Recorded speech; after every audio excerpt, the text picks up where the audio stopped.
Dan pemirsa, seorang spesialis pencuri sepeda motor di Palembang ditangkap polisi ketika sedang berada di wilayah Rambutan, Banyuasin.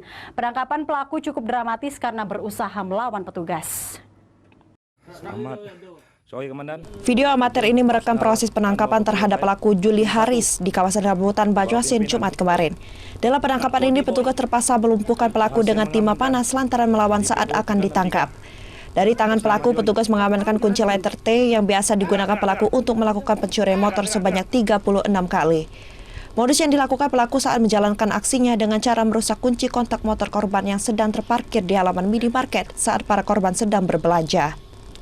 Kapolrestabes Palembang, Kombes Pol Muhammad Ngajib menyatakan penangkapan pelaku hasil dari pengembangan tempat pelaku yang sudah terlebih dahulu ditangkap petugas. Pelaku juga merupakan jaringan pencurian motor terbesar di kota Palembang.